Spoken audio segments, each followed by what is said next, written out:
Krishna. I, Kushi Jariwala from the Radiant International School, Gujarat Board English Medium, welcome you all in the fourth part of the journey of Bhagavad Gita.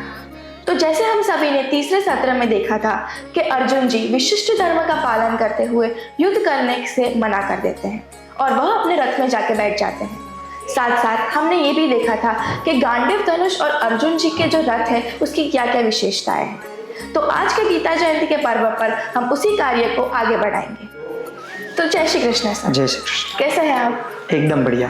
तो जैसे कि आप जानते हैं कि आज गीता जयंती है, तो हम आज ही के दिन गीता जयंती को क्यों मनाते हैं?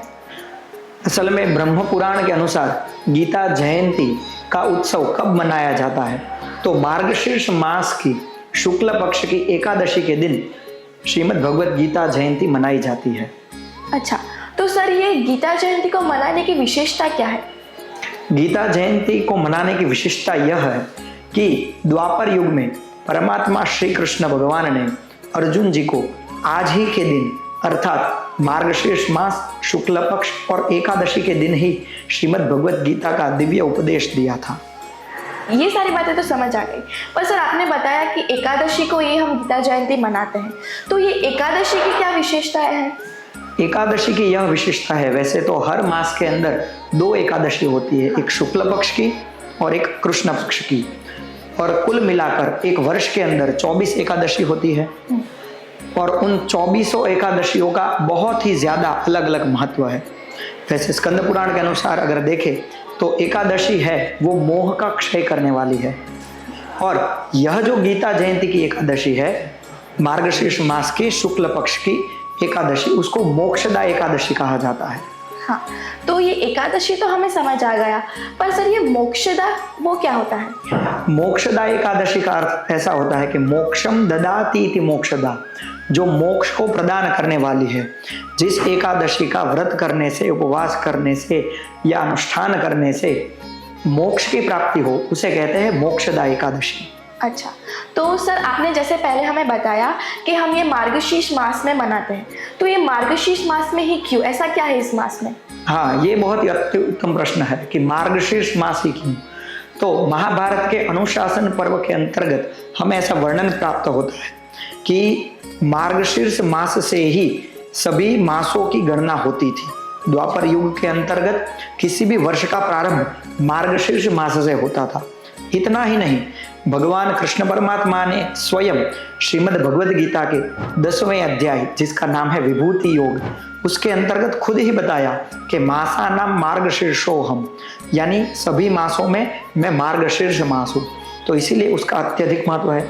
इतना ही नहीं, अन्य मासों की अपेक्षा में मार्गशीर्ष मास का इतना महत्व है कि मार्गशीर्ष मास में किया गया दान, जप, नियम, व्रत इत्यादि का बहुत ही ज्यादा पुण्य प्राप्त होता है। अच्छा, तो सर अभी क्या आप हमें 2 लाइन में गीता जयंती के बारे में बता सकते हैं? जी बिल्कुल। श्रीमद् भगवद गीता अपने आप में ही सबसे श्रेष्ठ ग्रंथ है। यह एकमात्र ऐसा ग्रंथ है कि जिसकी जन्म जयंती मनाई जाती है गीता जयंती, और गीता जयंती को गीतोपनिषद नाम भी दिया गया है। अच्छा, तो ये सारी बातें तो ठीक है सर, हमें अभी आपने गीता जयंती के बारे में बताया, तो अभी हम हमारे कथा प्रसंग को आरंभ करते हैं।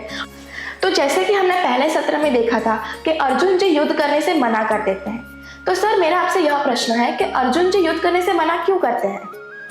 अर्जुन जी ने ही युद्ध करने से मना कर दिया। क्यों? क्योंकि वो जानते थे कि यह युद्ध करने से संपूर्ण कुल का विनाश होगा।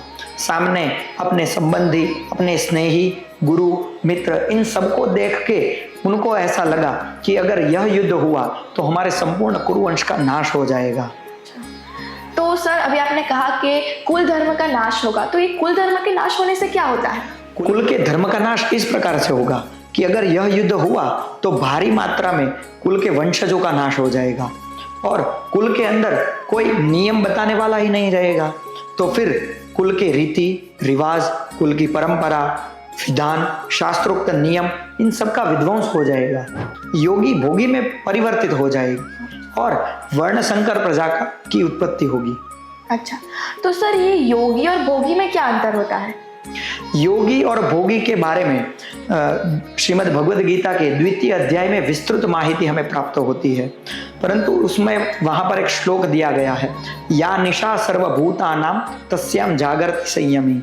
यानी जिस निशा में, जिस रात्रि में भोगी भोग का सेवन करते हैं, उसी रात्रि में जो योगी होते हैं वो तपस्या करते हैं।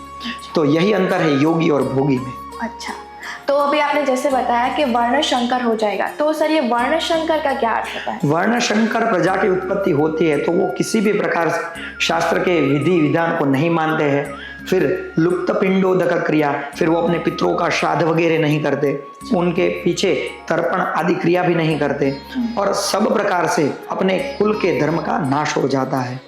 अच्छा, तो ये सारी बातें तो ठीक है, पर आखिरी में अर्जुन जी ने क्या निश्चय किया कि उन्हें युद्ध करना चाहिए या नहीं करना चाहिए? आखिर में अर्जुन जी ने इतना ही निर्णय किया कि यदि माम प्रतिकारम अशस्त्रम शस्त्रपाणयः धार्तराष्ट्रः रणे हन्युस्तन्मे क्षेमतरम भवि। अर्थात मैं हथियार का त्याग कर दूंगा और सामने से धार्तराष्ट्र यानी धृतराष्ट्र के पुत्र दुर्योधन आदि मेरे भाई शस्त्र धारण करके मुझे मारे, मेरा हनन करे, तो भी यह जो है वह मेरे लिए श्रेयस्कर होगा, इससे मेरी कीर्ति बढ़ेगी। ऐसा निर्णय किया अर्जुन जी ने और खुद शस्त्रों का त्याग करके वो रथ में बैठ गए, और यह सारा संवाद संजय जी ने धृतराष्ट्र को सुनाया। अच्छा, तो जैसे कि सर ने हमें समझाया कि अर्जुन जी ने क्या निर्णय लिया, और हमें गीता जयंती के बारे में भी थोड़ा महत्व समझाया, तो इसी के साथ हमारे श्रीमद् भगवद गीता के 18 अध्यायों में से पहले अध्याय का समापन होता है, और हमारे चौथे सत्र का भी समाप्त हम यहाँ पे करते हैं। जय श्री कृष्ण।